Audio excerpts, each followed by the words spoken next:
Bonjour à tous, bienvenue sur Bonjour. ce nouveau webinaire.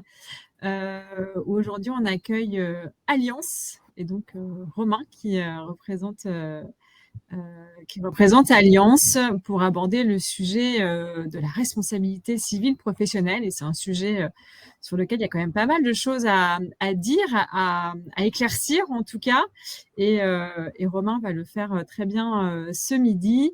Donc moi, je suis Guénaëlle, je suis la directrice marketing de l'EIBU. Et donc, on a aussi Héloïse ici présente, qui est notre chargée d'événementiel et de RSE chez le Hibou et qui se fera un plaisir de répondre à vos questions si vous en avez. Donc, vous avez le chat sur la droite de votre écran normalement. Donc, n'hésitez pas à poser des questions si vous en avez au fur et à mesure de l'intervention de Romain. Et on y répondra, on essaiera d'y répondre au fur et à mesure. Et si toutefois on n'a pas pu répondre à tout le monde, on essaiera d'y revenir à la fin. Et si toutefois on n'a pas encore pu répondre à vos questions, je pense que vous aurez les coordonnées de Romain qui pourra vous répondre en direct. Absolument. Voilà. Ou si ça concerne un cas un peu particulier, bien évidemment, on sera un plaisir de vous renseigner. Alors, juste pour démarrer, quelques mots sur le Hibou pour ceux qui ont rejoint la communauté récemment. Donc, le Hibou, on est une plateforme qui met en relation des freelances experts dans le domaine de l'IT avec des entreprises qui sont bien souvent des grands groupes sur des sujets de transformation digitale. On existe depuis un peu plus de 7 ans maintenant. On est 70 collaborateurs chez le Hibou environ. Une bonne partie donc est sur Paris, mais pas que, puisqu'on a aussi des bureaux un peu partout en France. Donc, vous pouvez retrouver le Hibou à Nantes, à Bordeaux, à Toulouse, à Lyon et donc on a Bruxelles aussi qui va rentrer dans le giron des bureaux cette année et d'autres pays aussi qui vont suivre dans le courant de l'année. On a fait 52 millions d'euros de chiffre d'affaires en 2022. C'est une progression d'à peu près 85% par rapport à l'année précédente. Et c'est grâce à cette hyper croissance et aussi toutes les actions qu'on a pu mener en termes impact et RSE qu'on a été lauréat cette année pour la première fois du fameux French Tech 120. Donc, on est assez fiers de faire partie de ce programme qui a démarré là sur le mois de février. Et on compte aujourd'hui un petit peu plus de 70 000 freelances dans la communauté, donc qui sont inscrits depuis les débuts de l'EIBU. Et voilà, et on a un investisseur qui nous suit depuis l'année dernière, qui est Ring Capital, voilà, qui avait investi 6 millions d'euros chez nous et qui nous a mis notamment le pied à l'étrier sur toutes les questions impact et RSE, puisque c'est un fonds à impact. Et notamment en ce moment, vous entendez peut-être parler de l'EIBU sur le sujet des seniors et de l'employabilité des seniors dans le cadre de la réforme des retraites, qui est un sujet sur lequel on prend la parole et on essaye de défendre aussi le statut du freelancing concernant ce sujet-là. Voilà, et donc je vais laisser la parole à Romain, donc notre partenaire Alliance, qui accompagne les freelances sur le côté assurance et responsabilité civile professionnelle. Et Romain va vous éclaircir sur ce sujet-là. Merci beaucoup, Guénaël. Donc, je me présente, je suis Romain Mefflet, je suis agent général pour l'assureur Alliance, qui est un des premiers assureurs mondiaux, et j'ai la chance d'être l'assureur et le partenaire en assurance de la plateforme Le Hibou. Et à ce titre, je suis très honoré de pouvoir vous apporter aux freelances un certain nombre de conseils, un certain nombre d'informations par rapport aux assurances qui sont indispensables pour un freelance. Voilà. Euh, Peut-être certains d'entre vous ont été salariés dans des vies précédentes et vous savez qu'en tant que salarié, vous bénéficiez d'un certain nombre de couvertures d'assurance qui sont en fait négociées par votre employeur lorsque vous travaillez pour lui. Par exemple, en cas d'erreur, de négligence, de faute commise par vous, c'est pas vous en tant que salarié particulier qui allez être condamné à payer quoi que ce soit, c'est votre employeur qui porte cette responsabilité-là. Or, quand on se lance dans l'entrepreneuriat, ce qui est quelque chose de magnifique et que je soutiens à 100%, j'en suis un moi-même, on doit comprendre que cette responsabilité-là professionnelle, c'est vous qui la portez maintenant, et c'est donc à vous de vous protéger par une couverture d'assurance adaptée. Il y a d'autres types d'assurances qui sont des assurances de personnes. Donc, ça peut être l'assurance prévoyance, la mutuelle, la retraite. Je peux vous en parler aussi à l'occasion si vous le désirez, puisqu'on en a les compétences.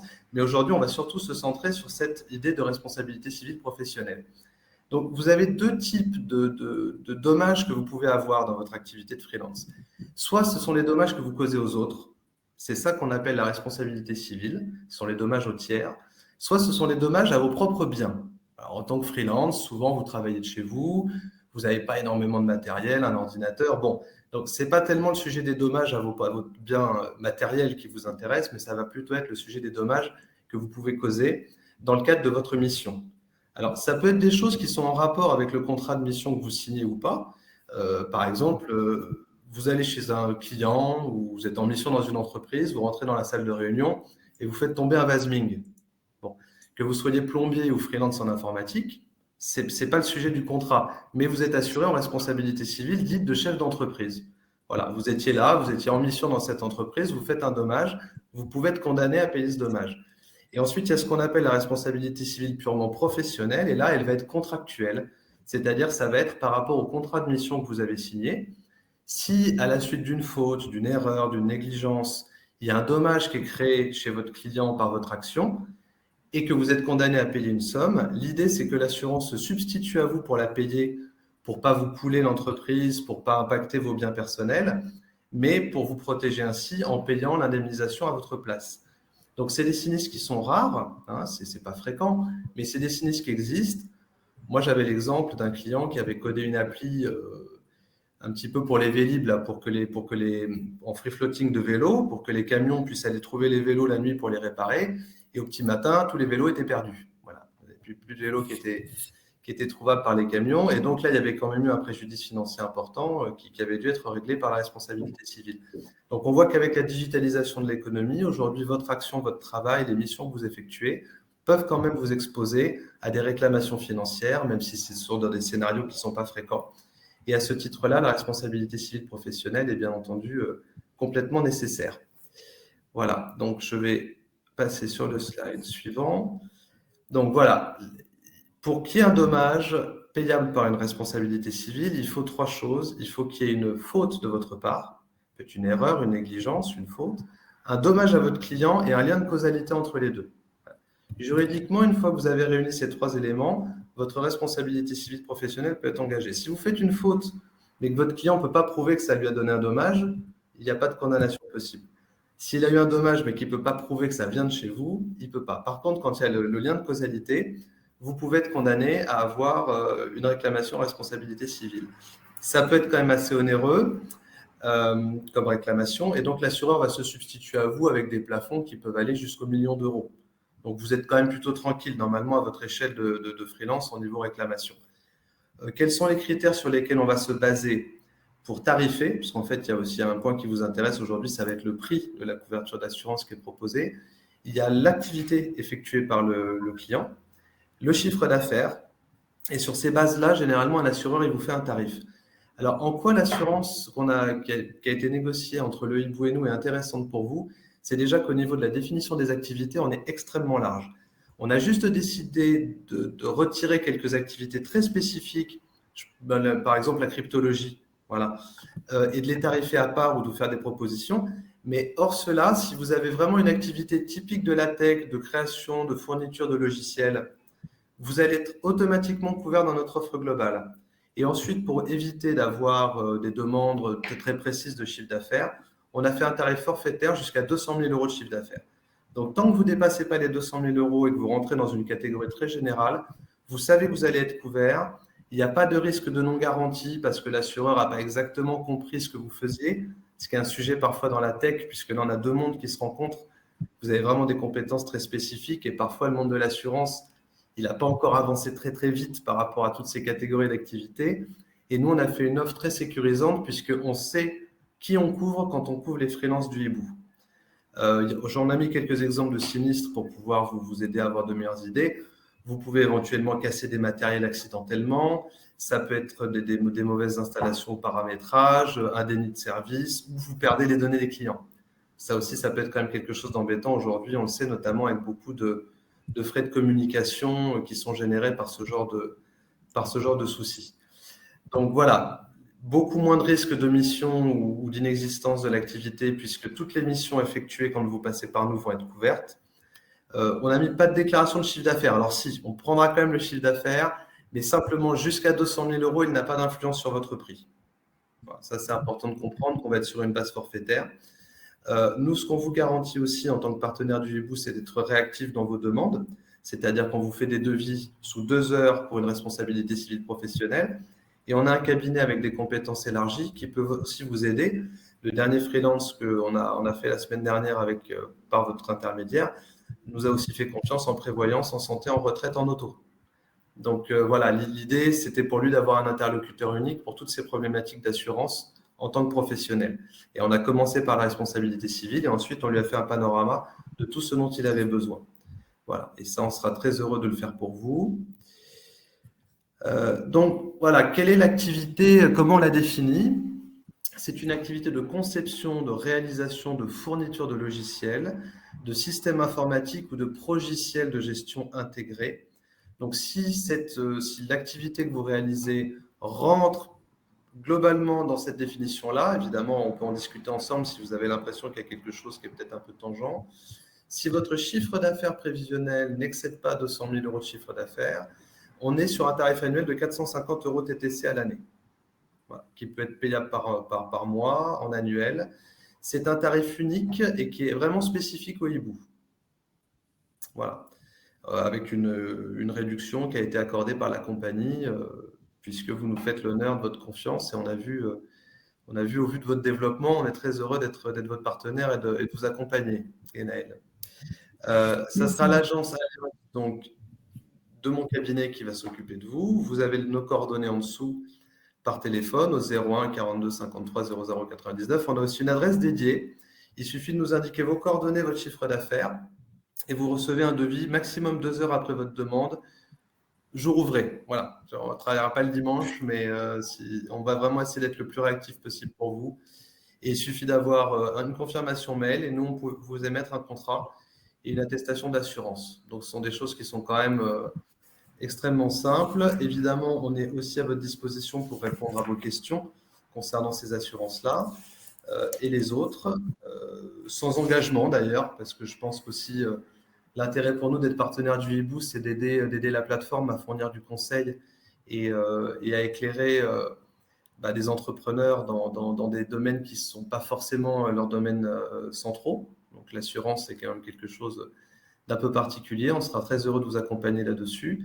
Et il faut aussi penser au-delà de cette responsabilité civile qui est souvent nécessaire parce que quand vous vous engagez dans une mission avec un partenaire, lui, son intérêt premier, ça va être que vous soyez assuré pour ça. C'est-à-dire pour les dommages que vous pourriez lui causer à lui. Mais après, il faut aussi penser à vous. Il faut penser qu'en sortant des entreprises, vous avez une protection sociale qui s'en va aussi et que donc tous les capitaux décès, invalidité, arrêt de travail que vous pouviez avoir pour vos ayants droit, il faut le recréer vous-même par une prévoyance adaptée. La mutuelle pour votre famille, vous pouvez la recréer vous-même et la retraite, pareil. Sachant que fiscalement, s'il y a des solutions qui sont avantageuses, si vous êtes en SARL, si vous êtes en entrepreneur individuel, ce sont des choses qui peuvent s'ajouter à vos charges et donc se défiscaliser de vos impôts. Voilà, donc le panorama global, ça serait de penser d'abord à votre responsabilité civile, parce que ça, c'est nécessaire pour travailler. Vous ne pouvez pas mettre votre entreprise en danger en risquant de prendre une réclamation qui va au-delà de vos capacités financières, éventuellement votre matériel, et ensuite assurer votre personne et votre famille. Et ça, c'est quelque chose qu'on peut proposer de façon globale en vous expliquant les tenants et les aboutissants de chacune de ces assurances. Je ne sais pas si vous avez déjà des questions, je ne vois pas sur le chat. Dans le cadre, du coup, des missions avec le hibou, c'est vrai que la RC Pro, chez nous, est obligatoire. Hein, tous les clients le demandent.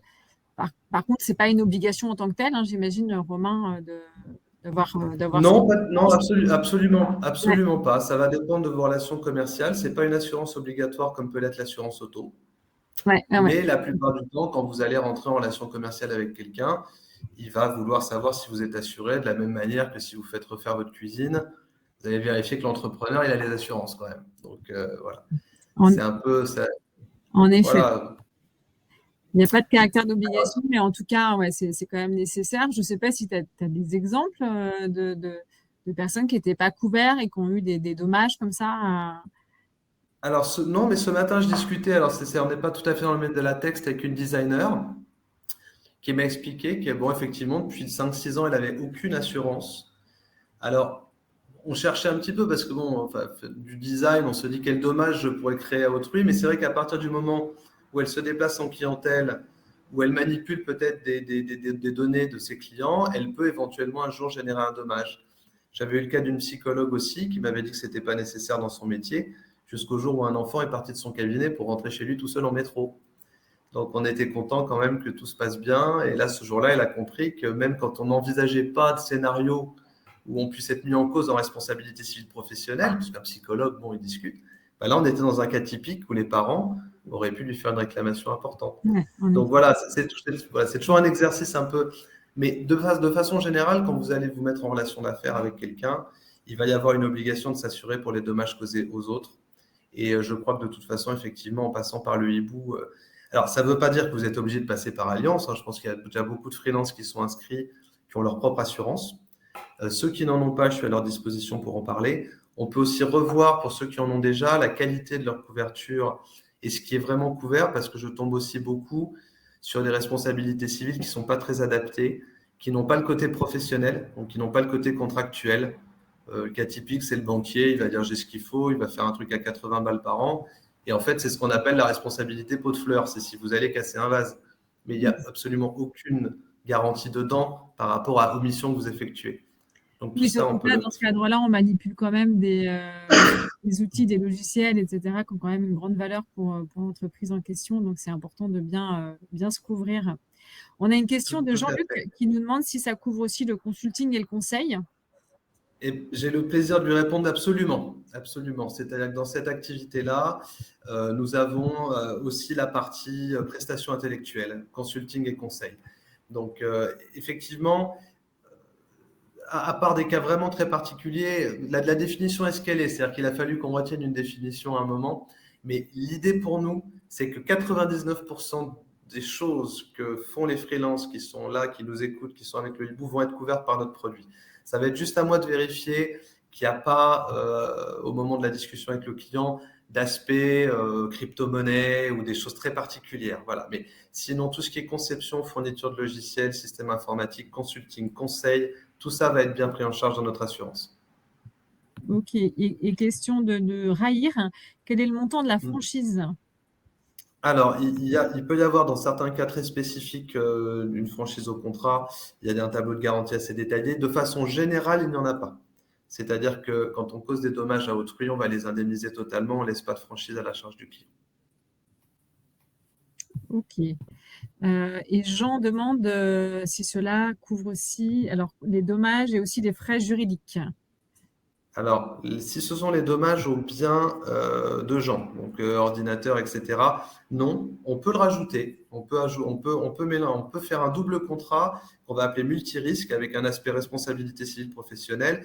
Et ensuite, on fera du sur-mesure. On peut mettre du matériel à l'intérieur. J'en ai fait un récemment pour un freelance qui avait notamment des drones à assurer. Au niveau des frais juridiques, pareil, là, c'est une option. C'est-à-dire que la responsabilité civile interviendra dès lors que la condamnation finalement sera prononcée, dès lors qu'on saura que l'assuré doit payer 10 000, 20 000, 100 000 euros. Tout l'accompagnement d'un avocat, d'une assistance juridique, c'est un autre contrat qu'on appelle protection juridique professionnelle, qu'on peut proposer aussi, mais qui sera en complément. Voilà. Ok, très clair. Euh, donc, on a des freelances qui sont aussi donc, en portage salarial. Donc, est-ce que ces personnes-là doivent aussi être munies d'une RC Pro? J'avais déjà eu la question au premier webinaire, il faudrait que je me replonge dessus, que je réponde plus précisément à Bernard, parce que de mémoire, je crois que ce n'était pas nécessaire. Est-ce qu'on peut prendre les coordonnées de Bernard pour que je lui réponde plus précisément cet après-midi? Je ne voudrais pas dire de bêtises. Oui, bien sûr, on va pouvoir, si Bernard peut nous écrire, on va lui laisser l'adresse mail ou alors il peut écrire à Oui, partenariat.lehibou@alliance.fr. oui, oui, Voilà. c'est possible. Il Et à m'envoie ce juste son moment-là, on lui adresse mail et donnera je la reviens vers réponse. lui là-dessus. ouais, la réponse détaillée. On a ensuite Brice. Prestation à l'étranger. Oui. Alors, pour Brice, alors, est-ce que ce serait dans le cadre d'un travail pour une boîte française ou pas? En fait, la question, c'est celle du droit. C'est-à-dire que le contrat responsabilité civile professionnelle, il va répondre dans le cadre du droit français. Donc, il peut y avoir éventuellement une partie du chiffre d'affaires qui est réalisée à l'étranger. Ce n'est pas un problème. Par contre, s'il travaille dans le cadre d'une société, pour une société étrangère, dans le cadre d'un droit étranger, il faut s'assurer sur place. On ne peut pas assurer depuis la France. Ok. On part sur ouais, une autre juridiction, en fait, hein, quand C'est on ça, travaille sur exactement. l'étranger. Comment est couverte une sous-traitance à un prestataire dans le cadre d'une mission ou un projet client? Donc, le cas de la Alors, sous-traitance. a priori, le risque de responsabilité civile, il est porté par celui qui va facturer. C'est-à-dire que de toute façon, en tant que client, quand on paye quelqu'un, c'est généralement vers lui qu'on se retourne, même s'il n'a pas réalisé la mission derrière. Alors après, parfois, il y a un sous-traitant. Donc souvent, la structure, c'est que celui qui va facturer va quand même s'assurer, parce que c'est lui qui risque d'avoir la réclamation, mais il va demander au sous-traitant qui travaille pour lui d'avoir lui-même une assurance pour pouvoir éventuellement se retourner vers lui si c'est vraiment le sous-traitant qui a commis une erreur ou un dommage. En même temps, ce n'est pas obligatoire. Je connais des gens qui font travailler des sous-traitants sans leur réclamer d'assurance particulière. Ouais, là, c'est un peu l'effet boule de neige entre chaque partie. Exact. Ceinture, bretelles, parachute, chacun a son niveau d'assurance. Et puis voilà, mais bon, on est dans un monde un peu juridique, donc c'est pas.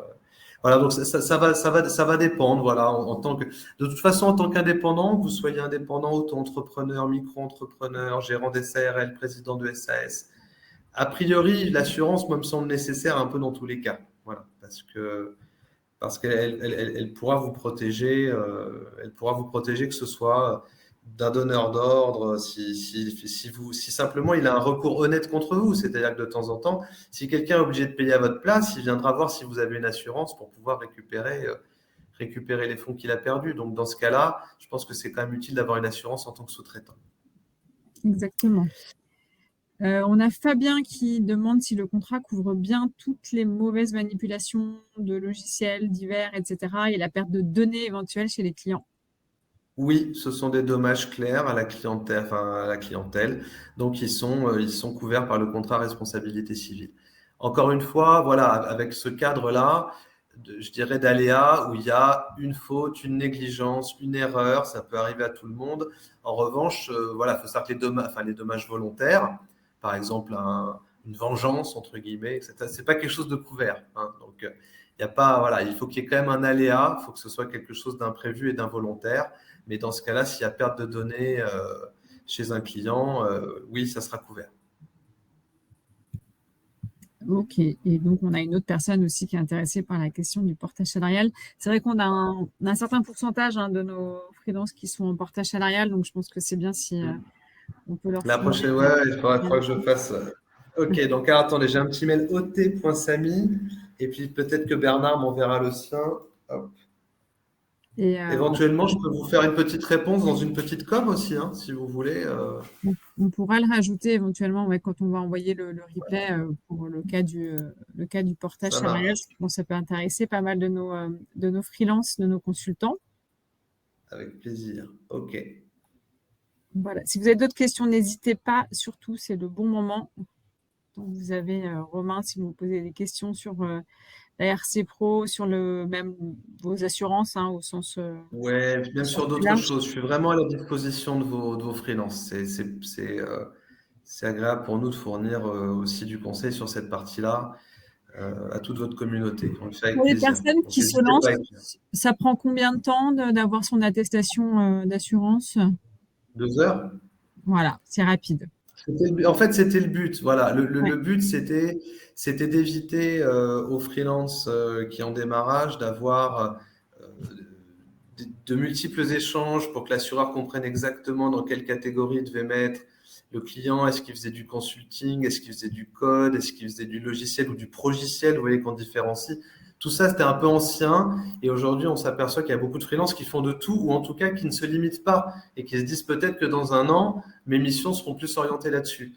Donc, pour nous, l'idée, c'était vraiment de faire une catégorie très, très générale, simplement en excluant deux, trois bricoles qui sont extrêmement rares et anecdotiques, voilà, pour que le client puisse avoir très rapidement un tarif, une offre, une attestation, son contrat. Parfait. On a Mourad qui nous pose la question du cas du télétravail. Est-ce qu'on est couvert de la Oui. même façon? Alors, la responsabilité civile vous couvre par rapport aux dommages que vous faites aux autres. Donc, pour le coup, que vous les fassiez sur place ou en télétravail, c'est la même chose. Ce qui intéresse plus le cas du télétravail souvent, ce sont les employeurs qui vont vous donner du matériel que vous ramenez à la maison. Et là, c'est plus avec votre assureur multirisque habitation qu'il va falloir vérifier que tout ce qui est amené chez vous est bien couvert par votre assureur habitation. Nous, chez Allianz, on le fait automatiquement. Voilà, si vous ramenez du matériel de l'entreprise, on couvrira bien le matériel de l'entreprise quand il est chez vous. Voilà. Ensuite, au niveau, alors si c'est plutôt les accidents corporels, c'est intéressant. Est-ce que je crois que la jurisprudence n'est pas encore trop prononcée. S'il y a des accidents domestiques, qu'on chute dans l'escalier quand on est en télétravail, est-ce que c'est un accident du travail ou un accident privé? On attendra un petit peu parce que là, ça, c'est les nouveaux usages du boulot Ils sont qui pas génèrent des encore, questions. ils sont pas encore couverts par la juridiction. Exactement. Le nucléaire. Alors, des limitations au prérequis. Alors, c'est très, très, très intéressant la question de Loïc. Il y a des secteurs qui sont des secteurs sensibles. Le nucléaire, c'en est un. La finance, c'en est une autre. Mais ça ne veut pas du tout dire que notre produit l'exclut. C'est-à-dire que si la mission que vous effectuez, même dans un secteur sensible, est une mission qu'on dirait standard, je prends l'exemple, j'avais un client qui était dans le milieu de la haute finance, mais il était simplement en train d'aider à construire un CRM, un logiciel de management client. Bon, qu'il fasse ça dans la haute finance ou qu'il fasse ça à la CPAM du 92, c'est le même niveau de risque. Donc, on le couvrira sans aucun problème. Voilà. Donc, ce n'est pas une question de secteur sensible. On peut vous couvrir dans un secteur sensible. C'est une question de la nature du travail que vous effectuez. Voilà. OK. Par contre, si vous me dites, je suis en train de créer une crypto-monnaie, je vais lancer une plateforme, etc., ça, voilà, ça, c'est quelque chose qu'on ne saura pas faire. Parce que là, c'est votre travail qui est quelque chose qui est un petit peu délicat pour nous. Par contre, le secteur n'est pas forcément limitatif. L'assureur chez qui j'ai une ERC en tant que freelance en SASU me propose une assurance en cas de perte de mission, c'est-à-dire perte de salaire versé chaque mois. Alors, à vérifier, en tout cas, ça ne va pas être dans le produit dont je parle aujourd'hui, qui est vraiment, encore une fois, là, des dommages que vous causez à autrui. Là, on est plutôt dans le cas d'une indemnisation en cas de perte de mission, de perte de travail ou d'arrêt de travail. Ouais, oui, c'est comme l'assurance chômage quand on est salarié, quoi. Exactement, C'est ça. exactement. Ce qui est pas dans le panel que j'ai proposé, puisque même l'assurance prévoyance, on est vraiment sur une idée de maladie, quoi, voilà, d'incapacité à travailler. Donc la perte de mission, l'assurance chômage des indépendants, à voir avec Eric le niveau de couverture qu'il a d'intégrer à son assurance actuelle. En tout cas, c'est pas une garantie qu'on propose nous. Les Ok. incidents cyber, la réponse est oui, mais ça va peut-être être en option. Voilà. Et ça alourdit un petit peu le prix. C'est-à-dire que tout ce qui est cyber risque, par exemple attaque virale, voilà, perte de données suite à une attaque virale, reconstitution d'archives, on dépêche un team communication ou un team réparation pour essayer de remettre en route, de communiquer aux clients. Bon, on fait de l'assurance cyber aussi pour l'informatique. C'est un peu comme l'assurance protection juridique tout à l'heure, ce sera quelque chose de supplémentaire. Donc on peut le faire sur étude, mais ça ne va pas être la responsabilité civile professionnelle. Ok. Donc, on a Mourad qui nous demande si ça couvre uniquement le matériel du client ou également celui du freelance. Alors, si vous créez des dommages au matériel du client, ça couvre le matériel du client, mais l'assurance responsabilité civile ne couvrira pas le vôtre. Pour cela, il faut que je vous fasse une assurance dommage en multirisque, qui peut éventuellement protéger vos ordinateurs, vos serveurs, vos téléphones contre le vol, contre la casse, contre la maladresse, etc. Voilà. Ok, donc pour couvrir et son matériel et le matériel du client, du coup, Oui. dans ce cadre-là. Euh, Ah oui, De rien. est-ce le même contact du coup? Est-ce que oui, oui, donc c'est bien le même contact, c'est bien toi qui gères, quelle que soit l'assurance que le freelance veut souscrire. C'est Allianz. Absolument. Il y aura Ouais. toujours ou moi ou un collaborateur au bout du fil. On a cette adresse mail, normalement, c'est alerte rouge. Quand on voit quelque chose arriver, on prend contact vraiment, normalement sous 2 heures avec le client pour échanger avec lui. Soit par mail, parce qu'on fait aussi beaucoup de choses maintenant directement voilà, par voie mail, soit par téléphone. Donc Quel mail, que soit le type d'assurance dont vous voulez parler. ouais, mail, téléphone. Du coup, voilà, quel que soit le sujet, tant que ça concerne l'assurance, il n'y a pas Ouais, de. je dirais je privilégiais presque le mail parce que bon, malheureusement, la ligne téléphonique, voilà, de temps en temps, un peu partout, on essaie d'avoir le plus de disponibilité possible, mais elle peut être un peu encombrée. Par contre, le mail, dès qu'on le voit, on y répondra très rapidement. Voilà, il ne faut pas hésiter, surtout si vous avez un cas particulier, etc. Voilà, posez la question et Romain vous répondra pour voir si en effet ce contrat-là couvre ou non et éventuellement C'est mettra ça, en place le nécessaire si vous voulez être c'est couvert ça. sur d'autres sujets. Alors, évidemment, on voit avec Eric, voilà, qu'il y a, certes, les contrats d'assurance sont différents partout, hein, je les connais pas tous, mais je suis tout à fait disposé à étudier et à donner un avis ou une analyse sur les couvertures qu'on peut me soumettre, ou à répondre comme pour le portage salarial avec un peu de décalage si nécessaire, mais l'idée c'est quand même de vous fournir la bonne réponse. Voilà, celle qui vous éclaire et qui vous aide dans vos orientations et vos choix. Ok, et surtout, c'est important d'être bien couvert, d'être bien assuré. On a toujours l'impression que ça n'arrive jamais ou que ça n'arrive qu'aux autres, mais ça peut arriver à Mais tout le monde. Donc ça voilà. peut arriver à tout le monde. Toutes les entreprises sont assurées en responsabilité civile. Je le suis également et en tant qu'indépendant, voilà, il vaut franchement mieux l'être. Il vaut franchement mieux l'être. Exactement. Je pense qu'on a fait le tour des questions. Donc, Mhm. surtout, notez bien les coordonnées de Romain, le numéro de téléphone et l'email à privilégier, partenariat.lehibou@alliance.fr. FR. Voilà, Mhm. donc on travaille ensemble déjà depuis un bon moment. Tout se passe au freelance, en tout cas, j'ai pas entendu de soucis jusqu'à maintenant. Non. Donc, si vous Bon, posez des questions sur votre propre couverture, voilà, n'hésitez pas à en poser à Romain, qui sera un plaisir de comparer ce que vous avez versus ce que propose le contrat qu'on a ouais. avec Allianz.